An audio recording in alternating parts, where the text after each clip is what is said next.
All right, everybody, how are you doing tonight? Nice to see everybody. Ed, what's up? Davon, how are you? All right, typical stuff I got to ask you. Can everybody see my screen and hear me?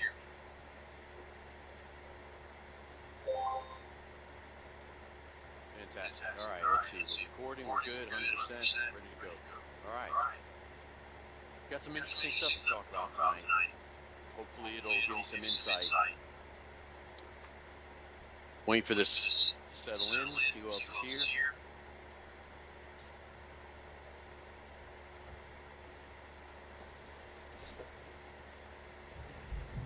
All right, let's do it. All right, typical CFTC rule 4.41. Do not risk money you cannot afford to lose. Hey, Chris, how are you? Emmanuel, what's up? Mike, I got you logged in twice.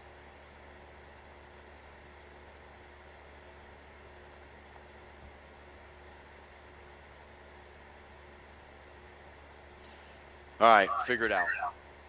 Okay, I want to welcome my new students that are just joining me for the first time. Welcome, welcome. You're in the right place, man.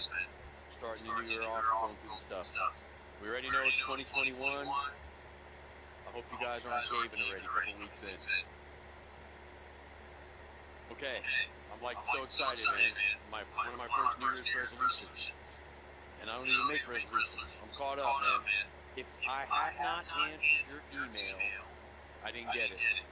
I went up and down all the way back, and I am totally caught up. Everybody's answered. And don't forget, the only email box I answer is mine, steve@beatthemarketmaker.com. The other boxes are monitored by support staff. All right, so if you wrote me, sent me a markup, I should be caught up from yesterday. So if you sent me something today, of course, I'll get to it. But I'm totally caught up. I dug myself out of a massive hole. I'm excited. That's what happens when you take a few days off. And it's done, man. So if I didn't answer you, my apologies. It might have went to spam. I checked all that stuff, but if you wrote to info accidentally, I probably don't have it. So if there's a question that's lingering that I have not answered, I want to answer it, send it to me again. Make sure you get this email address when you send it. All right? Done. Okay. Coming out of the gate, man. The quarter's rolling. You should be in a good place. I'm going to talk about that tonight. What should be going on? Where you should be at. I want to talk about an interesting concept that's been rattling around in my brain for a long time. I've known about it. And we'll discuss it here coming up. All right. So this is what we got going on. You know, it's weird. I draw on this stupid calendar every single year, and before you know it, I'm drawing on December, man. It goes quick. All right, holiday, nothing going on. Done. All right, we started the quarter here, right? So you are finishing the first quarter, right?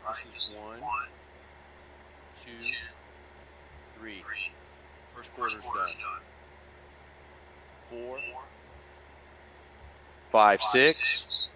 Second quarter done. 7, 8, 9, 10, 11, 12. Those are 12 weeks. Done. Just like that. It's going by, man. You should be heading into a good place here. You should have some kind of routine established and be doing something consistently and submitting it to me. Listen, can't bullshit. You send me an email. I have all the timestamps. There's only a handful of people doing it and submitting it, all right? Let me leave the end submitting it. Maybe some of you are doing it. I'm not trying to call anybody out that's actually doing it, but I don't have timestamps on it. I'm not going to call anybody's name out, but I got stamps, electronic stamps from the beginning when we started this on the 13th, and they're sending them to me, so they're rolling. They're in a routine. They're doing their stuff they're supposed to be doing, and they're building the habit for success. That's what I need you guys to do. It's not hard. You just got to take the first step, man, the first bite, whatever you want to call it. All right, so we're developing our 12-week plan. I got quite a few of those. They're excellent. And we're We're developing a rules-based trading approach. We're going to talk about that, and then we're going to talk about how to do process control probably next week.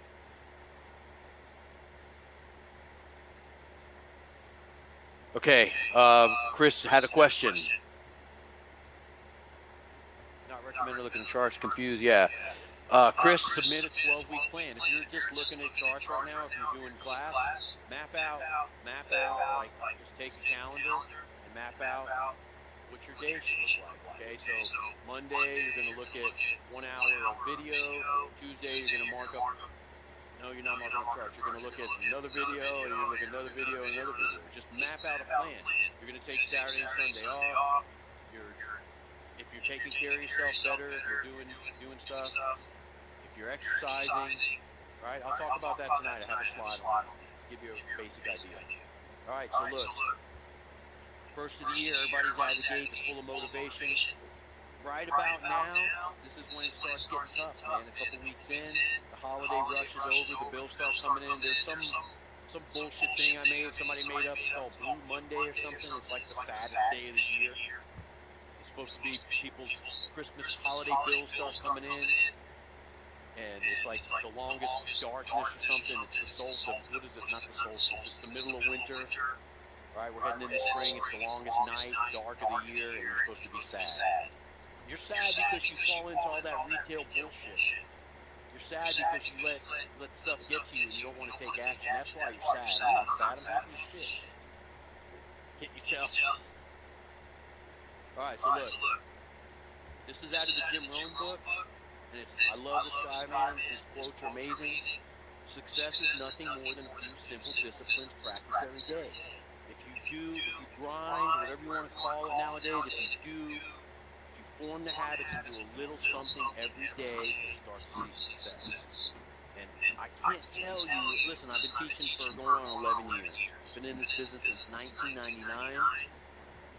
I've seen people come and go, and I've seen people do the work, not do the work. I've seen people wallow in the corner and blame me for everything, and I've seen people have massive success and go on and do great things.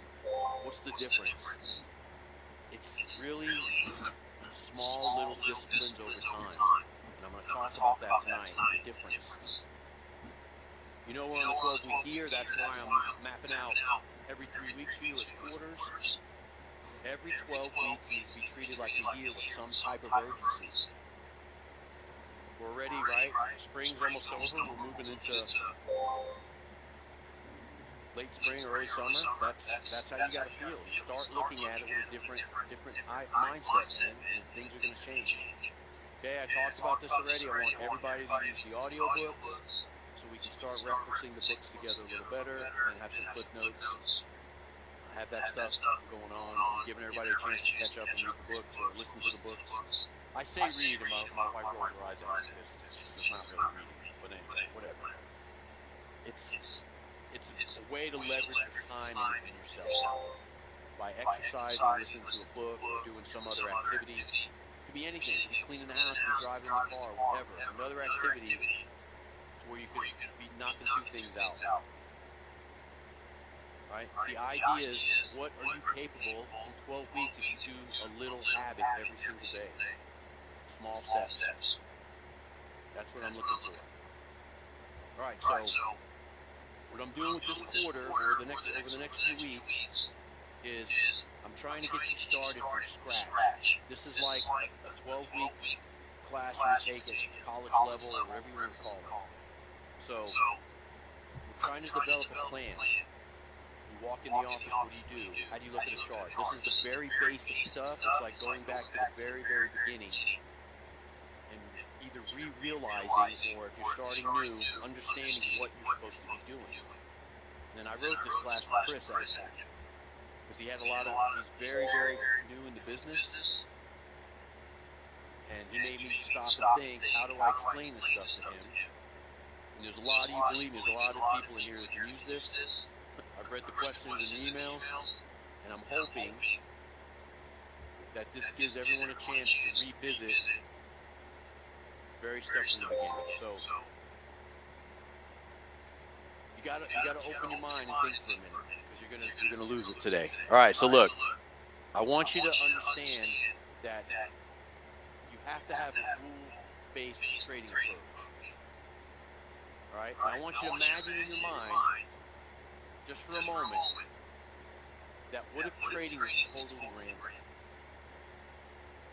What if the outcome can be narrowed down to a coin toss or a draw of a card like a casino? What if I told you the worst trader in the world, worst guy, whoever it is, if he goes 1 out of 10, he can't hit the side of a wall with a paintball gun standing in front of him? What if I told you the worst guy can increase his ability just by using math and a few constants? Right? This has been driving me crazy for the last couple of years. A lot of you know that. Is that you cannot predict what the market's going to do, but you can predict what you're going to do and how you handle yourself. That's to my mind, out of my tree, off my rocker, all that cliche crap. Just hear me out, man. Okay? Just listen to what I have to say tonight. The answer to a lot of the problems in the business is not having a solid set of defined rules. The thing is about the rules is they got to be slightly askew in risk versus reward in favor of you, not the house or the broker or the dealer. You have to have a backside money management strategy that slides. It's a sliding scale, right? It compounds when you're winning, and what's the opposite? Decompounds or lowers your risk when you're losing, right? These things have to be skewed in favor of you against the dealer. The biggest if, this is the problem, is your temperament, right? You have to stand firm under any conditions. What does that mean? You get into drawdown, you cannot get emotional. You have to handle your business, you got to handle yourself. Okay, and this is done in preparation. That's the biggest thing that everybody overlooks and glosses over, is that they don't want to do the preparation, they don't want to do the work. I mean, I don't want to start trading, I need money right now. It doesn't work like that. When you need money right now, you come to the table with desperation, and your temperament is incorrect. So some of you heard of this stuff before. There's a whole, books upon books. You guys might remember, I read this is where my 3-bet theory came from for money management system. I can't remember who it is. I think her name's Annie. She's a real famous poker player. She makes quite a bit of money gambling or playing poker against other people. And she wrote a book about game theory and how what a 3-bet is and how they do stuff in poker, waiting for the flop and the river card. I don't play cards, man. I don't really know. But the idea was that the cards are totally random, and there's an edge in there, and the edge has to come from the player, how they bluff, how they bet, how they manage their money. It's the same stuff that's similar to trading. And after reading that book, I came up with a money management algo that is popular amongst a handful of guys, and it set a few guys totally free. So it's an interesting systematic approach, and we'll talk about it. So there's also a thing called slight edge theory, which is that over time, your edge will play out. Some of you know about trading in the zone, and he talks about how important proper execution is. And that's the problem with you, is there's so many variables that are not controllable, and that's what I want you to get a hold of for yourself. What are you doing up? They have all the percentages, man, what the edge is in favor of the house. Right? The slight edge. They don't have What are you the doing edge. up? The thing is, it's consistent. I don't know, I'm a little older, man. I don't know if any of you guys ever heard of a cooler. And it's not a place to keep your beers here. Telling you, something's off, man. Anybody ever heard of that? Anybody know what a cooler I just know that something's off. Probably older guys. I mean, my instinct, you know. Alright, I'm going to tell you what a cooler is. It's a weird thing, man, but these guys swore by it years ago. Right, in old school gambling, or casino or whatever, a cooler is an unlucky person or an individual, works for the casino, and his presence just like kills the table, man. He kills the vibe. Sean knows what that is, right? Like if someone's winning, it's almost like hitting your stops in a way, right? If someone's like on a hot streak and they're happy, and you know, like you see all these movies, the guy's rolling the dice at the table, and he's got a hot wife with him or his hot girlfriend, and his wife's probably at home, right?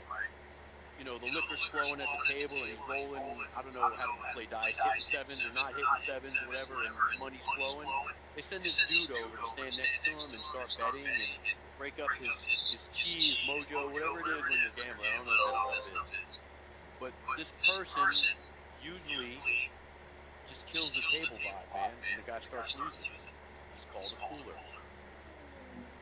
So it's a weird thing, but it was something they really did. So you gotta ask yourself, if things are going well for you in the business, or if you're struggling, who's the cooler in the business? You are. You're your own cooler in the trading business. If the market makers, dealers, brokers, all these guys, man, they're all lumped in the same pile of shit, it's all the same. If they maintain their slight edge, right? What's the slight edge they have against you? They have spread, commission, copy days, consolidation, spike, news releases. They have all these things, excuses to move the market a certain way, right? They maintain a slight edge against you. Pay commissions, pay spread plus commission, and then they throw these other variables at you, right? They're waiting until they can fool you or fool yourself, right? And that's going to be what? Your erratic, non-rational behavior kicks in, and you do some stupid stuff. You pick your stop up and go, can't take another loss, man. I'm not doing that this time. We're not hitting my stops. You do something erratic, over-leverage. You're normally a 3% trader, you take a 10% position because you feel so comfortable about it. I showed you last quarter, this dude had a $10,000 account and he put 10-lot trades on it. They gave him $1,000 leverage and he opened 20 lots on this $10,000 account. Fooled himself, lost. He was in open float. If you remember, he was down there. He was orange, about to go red in the margin. That's how you get fooled in the business. They maintain a slight edge against you in the normal conditions. You come in, you swear up and down you're going to behave with rules, and you're not going to violate the rules. And then you cool yourself off, and you dump your account into their favor. So what's the answer to this behavior? How do you handle it? You have to understand that you have to have rules, but it's simply not enough. Okay, so what is enough, Steve? It has to be rules-based application and execution, right? It has to be both sides of the equation. You know there's three parts to every trading equation. There's the entry, there's the stop placement, and then there's front-side trade management. Okay? And you have to be methodical and approach it like a robot. This is the part that everybody falls apart on. And I've been talking about this on and off for a long time. But what you need to do is you need to employ a hybrid approach. I've always said this. Let the computer do the heavy lifting. I mean, you have more power in your smartphone than I had. I don't even want to tell you. My first laptop was the size of a suitcase. And man, I was so happy to carry that thing. My left elbow hurts. I think it's from that laptop. It was like $4,000, $5,000 for some stupid thing that you had to bring floppy disk and pop them in. It's just crazy when you think about how it is now. And I'm carrying 10 times, maybe 1,000 times that in my palm of my hand. You have systems available to you to make trading void of emotion. The problem is human nature, whatever you want to call it. Ask yourself this question. Have you ever put, demo or real, put a trade on, got your stops out in front to break even and walked away, and then got distracted, forgot about it, and come back a day later, 3 days later, and you're up like 800 ticks. Okay, why? Because you didn't mess with it. You walked away, and the market do how it do. The market did what it always does. Right? So what I want to teach you to do is the part that's needed, right? It needs to be a discretionary and mechanical approach. And you need to have a hybrid version of both of those sides of the equation. And the way to do that is to get separation. I talked about separation before. It's the distance between your entry and current price. When you get separation, you put a stop, 1 or 2 pips out in front. And I don't mean pipettes, I mean full pips. Why? Well, there's a cost associated with doing business. Why would you absorb that cost if you have separation? Okay, some of you are paying a few pips plus commission. It's supposed to be 0.5 to 1, right? To 1 pip spread, and then cost, but it's never that. It's always some obscure 1.5 or one little 0.2 crap they throw in there, right? When no one's looking. You need to get separation. Put your stop out in front of a few pips. Cover your expenses. If you're at break even, it should not cost you money to run that trade. And then you got to allow either your stop or your take profitable trade, right? You're looking at, right, your entry. Stop right here, limit right here, and then just let it do what it's going to do, man. Until you either time out and take what's on the table, right? If this is 2 hours, you scrap it. You take your consolidation of your 10 or 15 pips, and you live to trade another day. And then you just got to lather, rinse, repeat, man, over and over and over, methodically, like a robot. That's the process. The problem is that you guys give up your slight edge by not staying true to this methodology, right? So, here's the thing. If you can control your emotions and win just 50% of the time, and I want much greater for you, but you can still grow an account. You have to have a slight edge repeated over time is going to bring you success. That's why there's 50-story hotels over every casino floor in Vegas and in Florida at Hard Rock and other places in the world I'm not familiar with where casinos are, with Singapore. I mean, I could go on, but I'm saying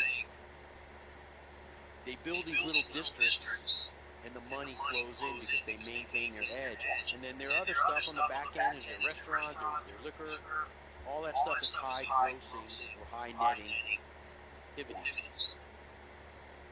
Your high netting activity is trading and maintaining your edge.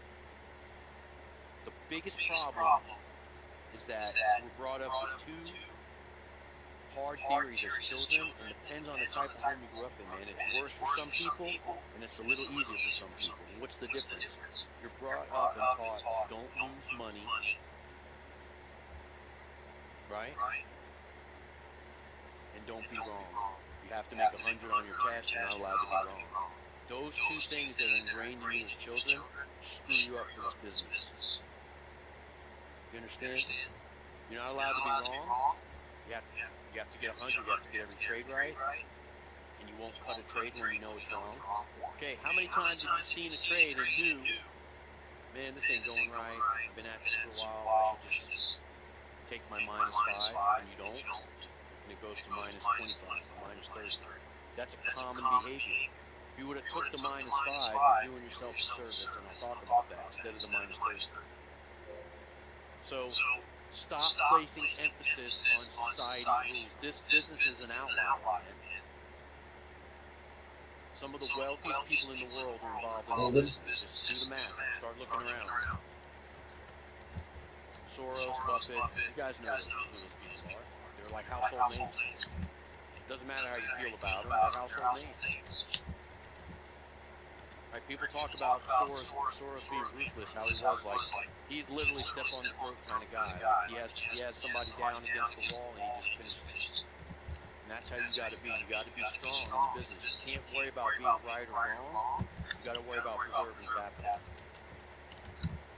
So get the stress off of one trade and start looking at blocks of trades. Blocks of 10 trades, 20 trades, 30 trades. So what made me start thinking about these blocks is, I'll probably talk about it next week, is the spreadsheet. The spreadsheet is numbered in blocks of 10.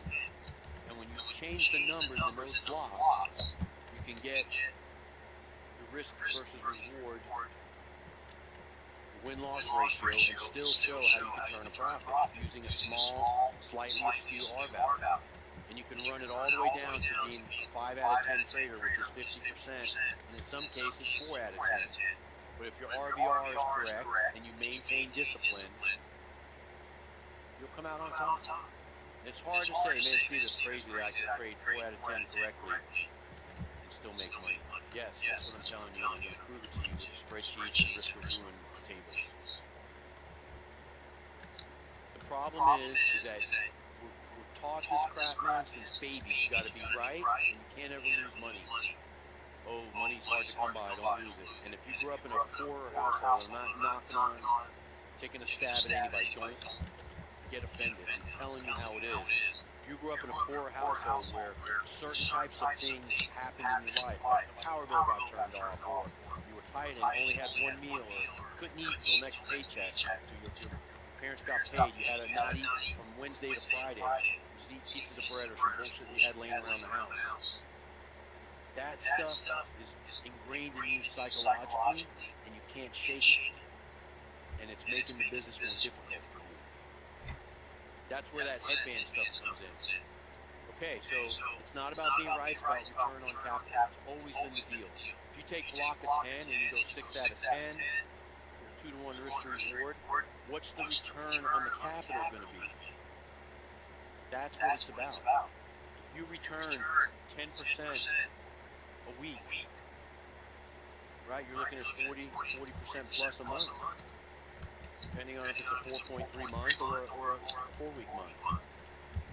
The sooner you can get your head around all this, the faster you can see success. This is something that I can't help you with. I could explain it to you and give it to you as food for thought, but think about it if you're exercising or spending some time in your thoughts, meditation, whatever you want to call it. You have to think about desire to be right versus being rich. That's the difference. It's a slight edge in your favor that you just come to grips with, or terms with, or find peace in. All right, so this is a slight edge diagram, and this is not something I made up. This has been around forever. Right? This is a diagram about life, but I'm applying it to trading, making it applicable for business that we're involved with. All right, so simple decisions.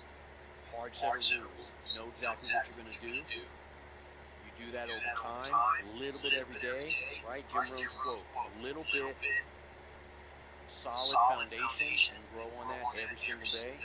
Your equity curve is up. Simple errors in judgment. Man, it applies for everything you do in life, right? For trading, what could it be? Doing homework. You're doing your stop testing, stop level testing. Homework and then used properly. You're trading one pair. You got a mind-body focus, money management, systematic approach, backside management, putting in, let the computer do the heavy lifting, no emotion. Right? What's an error in judgment? Take away the stop. Right? Not being focused on your mind, eating too much, laying around, time wasting, over leveraging your account. No money management system, trading all over the place, bouncing around in the group. You just came here for money, you just want money. If you just want money, you're in the wrong business, man. I can't tell you how many people come here thinking that money's falling out of the sky without doing any work. It doesn't work like that. Listen, anybody can put on a lucky trade. Anybody can. Because really, technically, if you're not using a stop, it's a 50-50 probability. Right? 50-50 shot, up or down. You come in, open up a demo account, put 100 lots on some bullshit thing that you think works. Price goes up, you see 10, 20, 30,000 dollars, you lose your mind, you go, I'm in the right business. And then what happens? You put real money on the line and you can't trade your way out of a wet paper bag.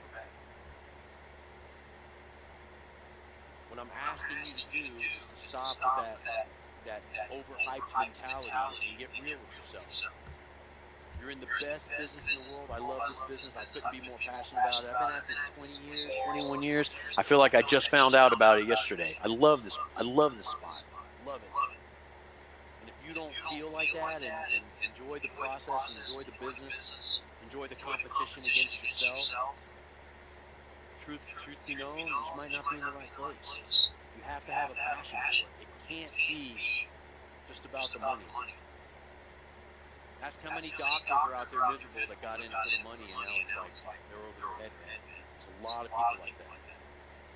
They're in a profession, they got in for the money, and once you get used to the money, it's not enough. It's never enough.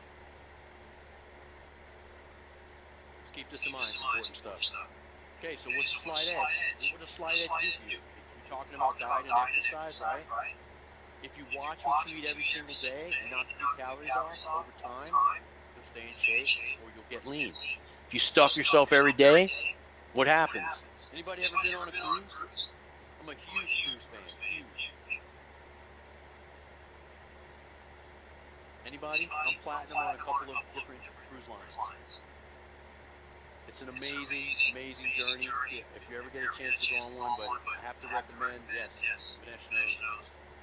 I'm a huge fan of Royal Caribbean, all the newer ships. They're the biggest ships in the world, all this garbage. I could talk about this for another 2 hours. I don't want to get distracted. I love that stuff. But what's the thing, man, is if you go on a cruise and you stuff yourself every single day for a week, you come home, what happened? You're up huge, literally, in weight. It's the same principle. If you eat a little bit too much every single day, you get fat. If you eat a little less every day, you stay lean. If you study the charts every single day, you start to see it. If you just show up, pissed off at the world, just start taking rando trades and just see what everybody's doing in the group and, oh, Clark said this might go up. Nothing to lean on, no real reason for getting other than Clark mentioned that we're in level 2 and looking for a straightaway. That's the reason you get in. Are you prepared when you show up? Have you done the pre-market work? Have you looked at, oh man, GBT's approaching a previous high from last month where it got rejected? Draw a box around that. You say, I'm looking to deal in this area. This is a good spot. Or do you come in and just jump on stuff? Hold true to your rules or lack the discipline, cave to your emotions. What's the difference, right? A good slight edge behavior or a bad slight edge behavior? Lacking discipline over time, you'll get away with it, man. You'll get away with that stuff. You'll get away with moving your stop. You go, oh man, I would have got stopped out. I ended up making 25 pips today. Okay? What happens next time? It only takes one time to get in the hole and be in a negative float, and it's not going well. And then other stuff comes out, news is released, things that you haven't checked because you're not treating the business like a professional. You're not doing the groundwork. That's the stuff that I can't teach you. I can't teach you how to be a disciplined person. I can't teach you how to exercise your slight edge. Okay, little pop quiz. Tell me some of the disciplines. There's about 9 or 10 of them that you need to exercise. I mentioned some of them. Throw them up real quick on the list. Let me see what you got. What are some disciplines for the business? Yes, not moving your stops right off the bat. Yep, patience. Yep. Trade your set. Discipline, I know, right? What are the disciplines of the discipline? Follow your plan. Trading a fixed set of instruments, right? I've talked about this. I didn't used to do this. I used to be kind of around. And when I narrowed my focus down, my numbers went up.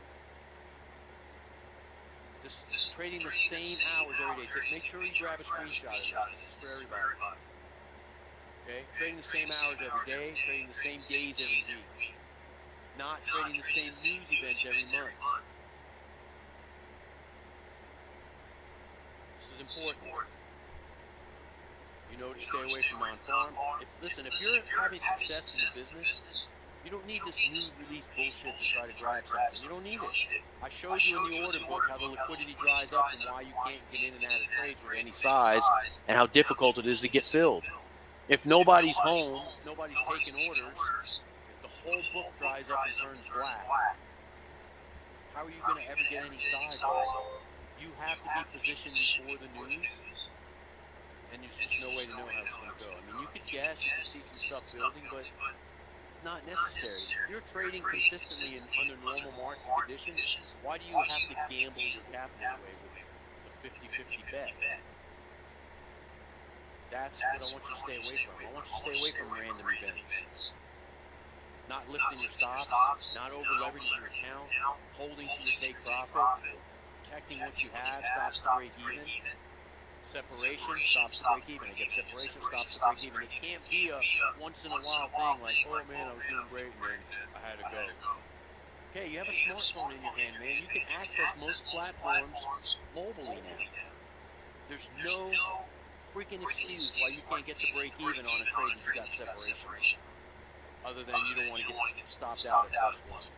Man, I'd rather see you get stopped out at +1 than stopped out at -30. Absolutely, 100 times out of 100. Following your rules, applying money management, balancing equal sizing units. This is huge, and it's largely overlooked, man. I talked about it a while ago, and I haven't talked about it in a while. Here's the deal. Take two trades. Take euro, and you take pound dollar. Let's say you take the 6 contracts. A lot of you don't know this, but in euro, it's 12.50 pip. In GBP, it's 6 1/4 pip.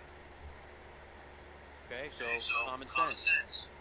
If you take a euro trade and get stopped out for 30, and you take a single lot in GBP, same equal amount, take the same lot in GBP and get stopped out, you lose less. Okay, well the same is true on the other side of the equation. You get stopped out in euro and GBP is successful, you only made back half of your equity with the same effort. Because your lot size is unbalanced, not using equal units. Mexican peso, right? Pound dollar, some of these crosses, they're not equal dollar value in pips. You have to size the position to be equal, especially if you're following a money management spreadsheet. So if you take two trades and you get stopped out on the 6 contract, right, you're going to be down 10 pips. And if you make back the same pips on the other side in GBP, you're still in a negative float for the day. You're not positive. That's a problem. Because your equity should at least be 0 or +1 or 2 in your favor. But it's not. If your stop is $300, right, and then you only make back 150, you're negative 150 for the day. And you made the right actions, you just didn't understand money management and how to exercise and use that balance sheet. This is an important thing, man. I don't know how many have noticed this or it's happened to you. You need to know what the cost per pip is in any instrument you're trading. If you're trading one instrument or 2 instruments, you need to know the cost basis of each tick or pip and understand how to balance it. It's an important part of the business. Okay, so think about this for a minute. Not lifting your stops. If you're in a coin toss, if it's random, let's say it costs you 10 pips to flip the coin. 10 cents, 10 pips, whatever. You walk up to a carnival guy and he goes, 10 cents to flip the coin. Okay. How many flips do you deny yourself to take away by moving your stop to 40, 70, 100? I've shown you on those spreadsheets, and I'm going to show you again, that over time, if you just keep taking a stab at it, your equity curve will go up. But a stab has to cost 10. If a stab costs you 100 ticks, a stab costs you 70 instead of 10, your equity curve goes this way. By moving your stop, you're denying yourself the opportunity to pull the trigger again. Because you have or can't accept the loss of the trade. You accept the 10, right? And you come back and you go again. You go again, and you go again, and you go again. That's just 4 iterations, man. That's going from 10 to 40. You're denying yourself 3 extra stabs at it. If you can't hit 1 out of 4 trades, 25%, and make back your equity, then I'm not doing my job, or you're not getting it. I'd like to think you're not getting it, that I'm doing my job, but it's an important part to understand. I gotta pick up the pace, man. I want you to understand how important this segment is. It's really important. Moving your stop costs you another turn at the table, another pull of the armed bandit, another roll of the dice. This is the stuff that destroys people in the business. No stop, you give up all your equity on one trade. You have no, it's basically when you lift your stop and you get yourself into trouble and it turns into margin call, you basically took whatever your count was, 10 grand, 15 grand, and you walked up to, what is that, the ball, the roulette table, and put it all on black and it came up red. That's what you're doing. You have to understand this behavior is not slight edge theory. That you fooled yourself. That puts you in favor of the dealer. He's waiting for you to do this stuff.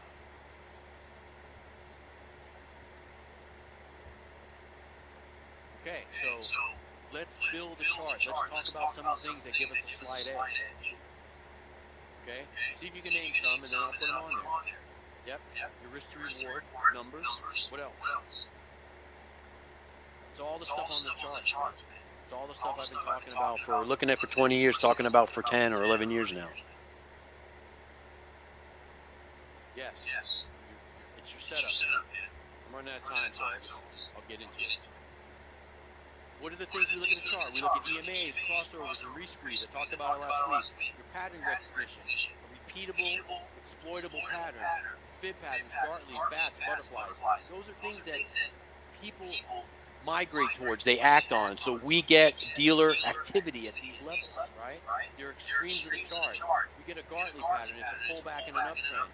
We know that things happen. They go into consolidation, they hit the stop ways, right? An overextended bat, butterfly, 50% pullback. Our levels, our lead-ins, our setup patterns, triggers, zone retest, flips, candle patterns, behavior. We get a rejection at a box top low, an all-time high, all-time low, a trap through at yesterday's retracer. Right? Railroad tracks, 3-bar reversals, 2-bar reversals. What's a 2-bar reversal? Railroad tracks. What's a 3-bar reversal? Evening star, morning star. Right? A big outside bar, inside structure, OST, IST, right? I haven't talked about those in a while. Then a very simple overlooked one, time of day, shadow boxes, session boxes. Man, you wake up, you overslept, you wake up at noon New York time, and I got a trade on what happened. Okay, you know what?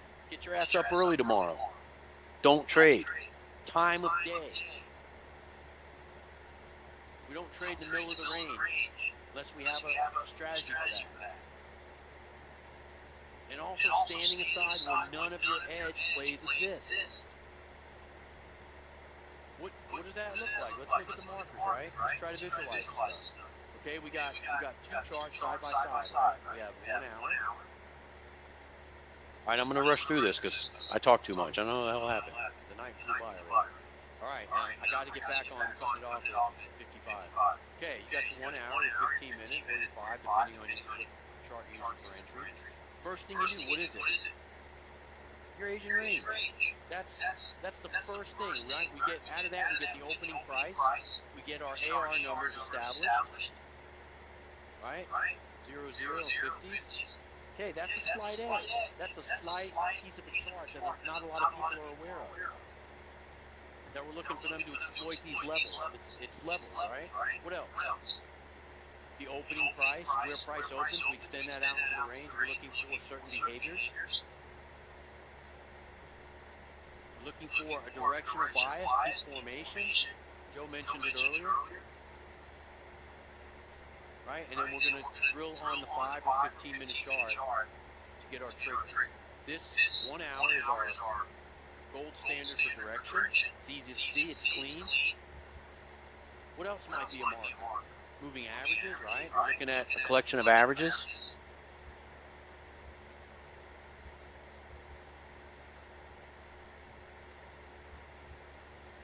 We're looking just for certain things. Moving averages, right? They're going to be in a certain direction, a longer time frame. Crossover, re-squeeze. Previous price action, absolutely. We're looking for a nameable pattern coming out of London. Shadow box, we're looking for a certain thing to happen. These are all edges against the business. If it's totally random, if it's, hey, up or down, 50-50, how do we skew it? I said skew it slightly in your favor, and the numbers, do the math, it works out. And I'm going to do it for you. I'm going to do the math for you next week or the week after. I'm going to show you how this shit works out. The problem is that you're putting too much emphasis on one trade and not using the other back-end things that are available to you. Money management strategy, systematic approach, maintaining discipline, stops, and exercising a slight edge. What else? Lead-ins, right? I talk about that all the time. What's a lead-in? Lead-in is a certain behavior going into a trigger, setup in a trigger. People ignore this part of the chart. Man, this is half the setup, right? Or a third of the setup is 3 pieces. So if you're ignoring the third, and then you show me some chart and you go, oh, I don't understand, it did this and it went the other way. Okay, well, the lead-in was wrong. The trend was up, and we weren't in a reversal zone. You shorted this, and it didn't work. This would be your false M pattern, right? That comes back and reverses on you. Why? Because I didn't look at the other stuff. All the averages were pointing the other way. All the averages were pointing up, the longer term. On the 1-hour chart, you had a 4-hour, 1-hour, and baseline crossover pointing up wide open like a gator, and you're shorting into it. You understand? You're not looking at the blocks of information anymore because you've been staring at charts for a year. You hate my guts. And you're not looking at the things that give you your edge. All these things that we've been talking about over time give you your edge. It's applying them and seeing them for what they are in different blocks. If you have to make up 2 or 3 different charts and have separate blocks. You guys remember the chart with just moving averages? Okay, it's fantastic. You back up, you can see what it's painting, what direction it's going in.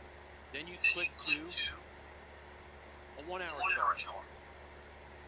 You look at the chart and you go, okay, the moving average is still pointing down. I got a fresh cross yesterday. That should be my peak coming off the high. What do I expect today? I expect a pullback into maybe a 50% zone, a straightaway trade off the AR numbers.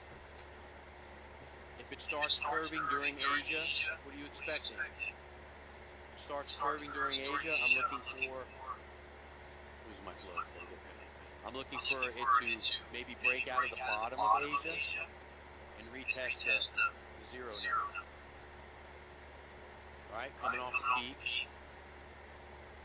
I got a nice hard 3 count into the low, pulled back nicely, consolidating into Asia. It's trading on the bottom 1/3. These are all your edges in the business. This gives you your edge. Putting all these things together gives you your edge. And I expect this, or I expect to at least return to the previous swing point, which happens to be around the 50 in the open. Remember I told you take the 50 and the open price and make a zone. And a lot of times you'll get that rejection. Right? Stop goes on the other side of the zone. You're looking to deal inside the zone somewhere in here.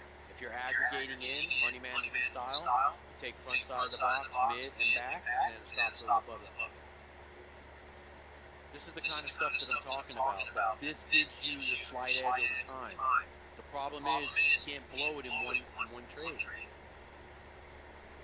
Okay, so this is what I need from you. I was going to go over it, but I don't have time, man.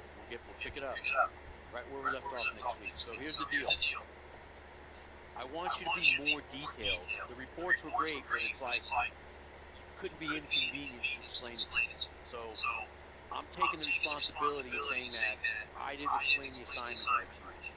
So what I want you to do is write a detailed trading plan as if you're explaining it to your kid, 10 or 11 years old. The very first time. You never heard of it. I want you to be very specific about what you're looking for, how you check it down, what's your trigger, your management. And I want you to understand that this is not punishment. It's a brain exercise to gain some clarity. And I really hope that you guys give it a go. I want you to sit down and go, I walk into my terminal and I do this. Let me get to the next slide. After you write it out, make me 2 flashcards, one short side, one long side. I'm not asking for a lot, but I want you to mark it up with all the rules like advanced homework, like really detailed stuff. Some people already do that. Those are the guys that are having success. And I want to judge it and look at it, and I want you to submit it and say, yes, you can talk about it, permission. And I'll put it up for other people to see as an example. Maybe you don't never seen it before and don't know how to do it. But part of the plan is this. I want you to walk into the office and I do X. And I want you to think about the blocks of information you should be looking at. I want you to do a check down. Demonstrate how the trade should develop and your actions to that development. What's your lead in? Okay, it doesn't have to be 3 swipes to the high. It could be anything, whatever you're using. Steve, my lead in is a Gartley pattern. That's all I take on the 4-hour chart. Then I look for my setup and I trigger it. Right? Your catch-up trigger, push below, back above, back below, go. Whatever it is. I'm not looking to hurt you. I'm looking to help you. Don't be embarrassed to send me this stuff. Where do your stops go? What's a stop? I told my son, hey, you know what a stop is? No, he has no idea. He's 10. What's your take profit and why? Are you taking a fixed take profit based on what? Are you holding your take profit to previous swing back into Asia? If it breaks 30 to 50 pips higher, then you trade it back towards Asia. You get out at the first day RMAR. That's a good area to get out because that's where previous accumulation was. So it would make sense that they're either going to bounce off of there or pass through it. Are you taking your take profit based on time of day? Man, I'm up whatever. It's coming into 8 o'clock. I know the dealer's changing over, getting the New York session. I'm going to close my trade. That's okay. That's a reason. Right? If there's a piece of ADR you want to carve out, that's a reason. But I want to know why. I want you to know why. And then I want you to explain it to me why. And I want you to look inside yourself and see if you're actually set up to trade correctly for the rest of the year. I'm doing this basic boot camp to get you guys in a position to go the next 10 and a half months with some juice. That's what this is about. I'm not trying to call anybody out, humiliate anybody. I'm not gonna put your charts up without your permission and talk about it. If you think, man, this exercise is amazing, I think I did a really good job, Steve, you can talk about it next week. That's what I want to do. Yes, this is your homework. I want you to explain to me, hey Steve, I come in my office every day at 1 o'clock, Monday to Thursday, I'm off on Friday. At 1 o'clock, I check it down, I get my setups, I look at Jim's pre-market to make sure my ideas are in line with his. That's what I want to know. I want to know what the hell you're doing in the office. Or are you showing up at 2:45 and looking at your Instagram account and seeing if an arrow fires on the chart? That's what I want to know. If that's what you're doing, tell me. I won't embarrass you. Just say, yeah, I don't really have a set. In order to get your edge, you got to have a systematic approach. The casino has one. Throw liquor at you and just keep waiting till you turn erratic and over-leverage. So what's your slight edge in the business? What's it going to be? Your slight edge is you, your discipline, and your set. And that's it. If you maintain those as a constant, and you watch your backside money management, manage your trade like a boss, you'll make money like a boss. You know I knew those terms. I'm old. Alright, you guys got this? This is the assignment. Please, somebody, just one person send me one, man. But this is a really good exercise for you to do. You gotta walk through this stuff. Hand it to me. I'll pick up right where I left off next week.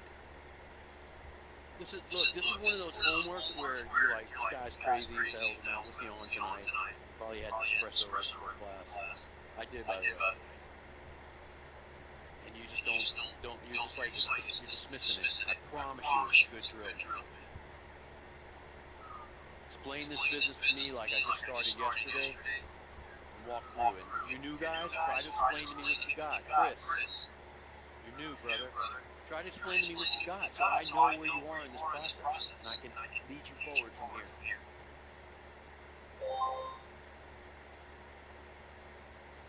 It doesn't matter whose rules you're following. It's how you've adapted those into your style and what you're looking at. Yes, thanks for the clarity. Question is, Steve, doesn't matter what type of trades, cars, rules, gyms, mines, etc. Yes, doesn't matter. Just explain what you're looking at and why. Like, okay, I show up at 2:30. I look at Euro, GBP, and gold. I look at my levels, try to figure out where I'm at, and I expect what the next move is going to be, and I draw a box around the first leg when it comes in, and I wait for a retest, and then I'm looking to get a rejection out of that area. That's a set. I'm looking for, I check news before I get started. I use Forex Factory for the news sheet. I use another feed for news. I look at currency strength, see if I got a good match. Whatever it is. Try to visualize everything you do and put it on paper like you're explaining it. I look at the 4-hour, 1-hour daily, looking for areas, all-time highs, all-time lows, rejection points, previous swings, extend it out. Just want to know what you're doing. All right, man. It's 8 o'clock. I'll end it here. You know I can talk about this stuff forever. Good night. See you next week. Appreciate you guys coming.